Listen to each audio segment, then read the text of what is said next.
First at 4, we've got breaking news from Canton. Police are talking to a person of interest right now in the suspicious death of a 65-year-old woman. Ben. Karen, finally some February that is not frigid. Temperatures are rising, but we are not snow-free, and our next shot is just around the corner. Paula? Well, when's the last time you heard someone say, keep playing those video games so you can make something of your life? Well, you're going to hear it today as a local university has scholarship money for e-gamers. These stories and more are happening right now on Local 4 First at 4. Local 4 News starts now with a breaking news alert. All right, everybody, let's start out with breaking news coming out of Detroit, where the ramp from westbound I-94 to southbound I-75 is closed after a rollover crash. Take a look at this. This is a live look at the scene from Sky 4, where a semi-trailer designed to carry livestock is on its side. Now, we're working to get more information. Again, the ramp from westbound I-94 to southbound I-75 closed. We'll keep you updated with any new information. Also, breaking news coming from Canton at this hour, where police are investigating the suspicious death of a 65-year-old woman. She was found inside a home on Kimberly Drive near Geddes Road this morning. Police say a person of interest is being questioned, but they haven't shared many details right now. We do have a crew working that story over in Canton right now, so make sure to watch for a live update on Local 4 News at 5. Also first at 4, we're covering a new vaccine program, a battle over stimulus money, and a sobering milestone. Today, Congress held a moment of silence to remember 500,000 lives lost. The chair asks all members in the chamber, as well as members and staff throughout the Capitol, to rise for a moment of silence in remembrance of more than 500,000 Americans who've passed away from the COVID-19 virus.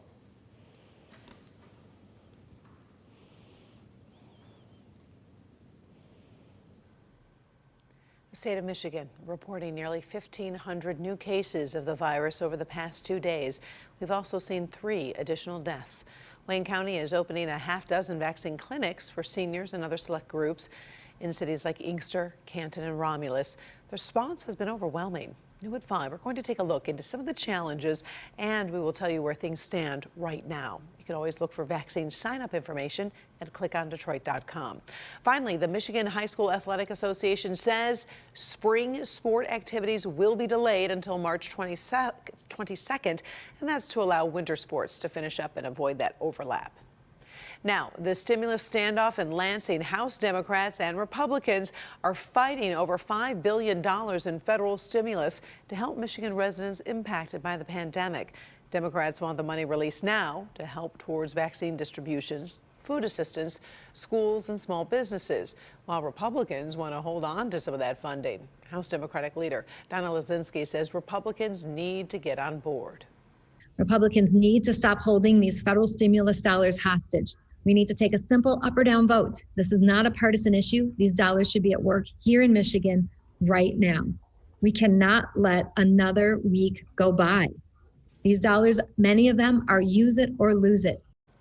Now, a spokesperson for House Speaker Jason Wentworth says Republicans want to hold back some of the money in case the state's needs change.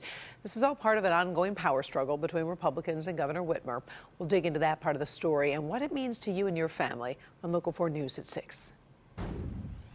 All right, let's talk about our first forecast. We can already feel a winter warm-up moving in, but Ben Bailey tells us, we still have a little rain and snow to get through this week. Hey there, Ben. It is warmer, so I'm not complaining. Yeah, Karen, you're right, but we did have to trade in some of that sunshine to get these warmer temperatures, and there's still ice in the river. This is still February, no doubt about it, but this temperature is now peaking above 32. We're at 33 in Detroit, but those howling winds, even though the air temperatures are above freezing, wind chills are still in the 20s right now.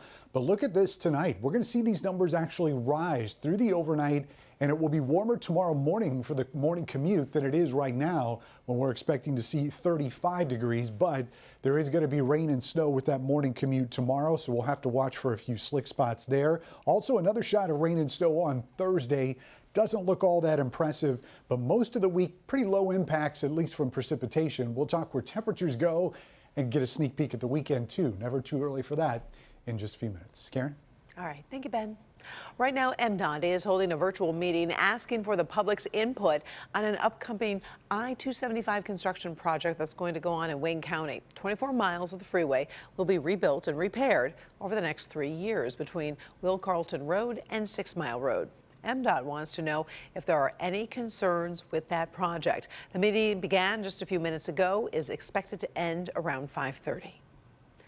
He could have been a Supreme Court justice, but never got a confirmation hearing. Today, Judge Merrick Garland faced U.S. senators as President Biden's choice to be the next Attorney General. Kimberly Gill with the latest with some of the key moments from today's hearing. Kim. Hi, Karen. Good afternoon. Former President Barack Obama nominated Garland to the Supreme Court back in 2016, but Republicans, as you know, blocked that nomination. Well, now the federal appeals court judge is hoping to win Senate approval to lead the Justice Department. If confirmed, Garland would inherit a Justice Department that's been filled with political drama and controversial decisions over the past 4 years.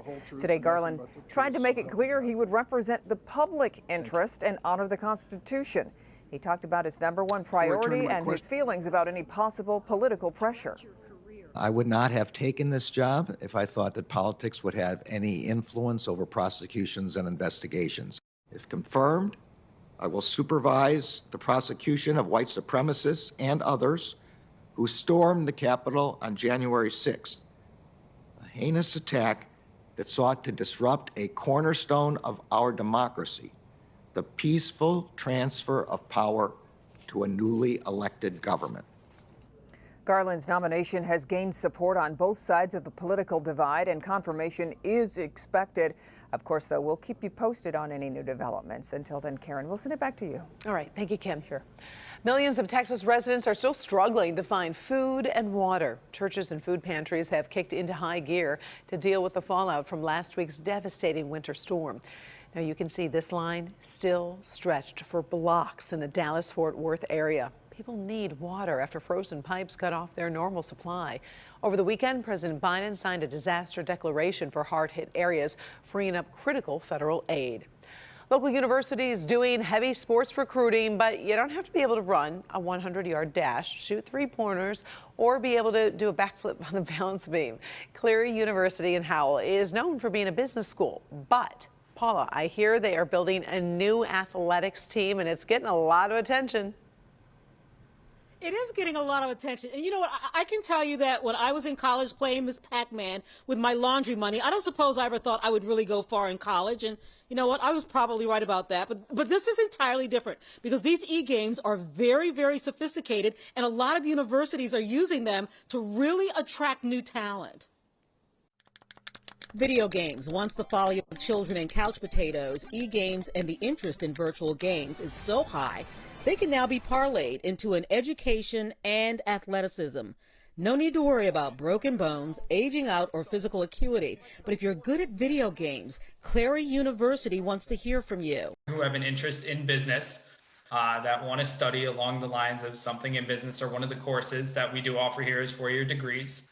And in addition, if they also happen to play one of the titles that we offer, and the titles or the games that we're offering are Overwatch, Hearthstone, League of Legends, and Rocket League, all different games, all different types of genres.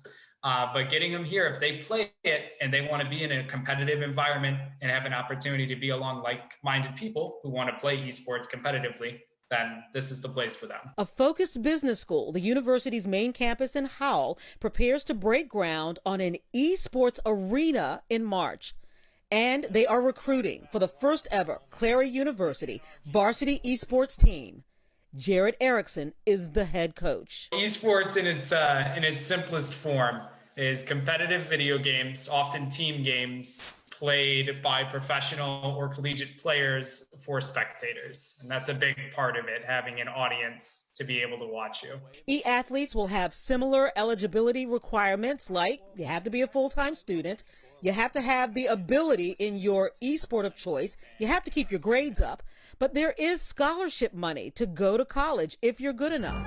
Especially for esports being a new program. We want students to be here, and we have plenty of scholarship opportunities for almost, if not every athlete that'll be on the team, which will consist of about 15 or 16 players, and we can go upwards to 30. Okay, so you don't have to be a master at any of these games. You do have to show some proficiency and interest. They've got a coach there who can help you. But Karen, whoever thought you could get scholarship money playing virtual games? It's really kind of cool. And they're building an arena. Times are changing, as they should. All right, thank you, Right. Paula. Former President Trump repeatedly promised to share his taxes after an audit. Well, that never happened. Coming up next, why he's being forced to share his financial records even if we don't get a peek. Tensions rising right now in this troubled country. We'll tell you why 2 workers were shot during a new wave of civil disobedience.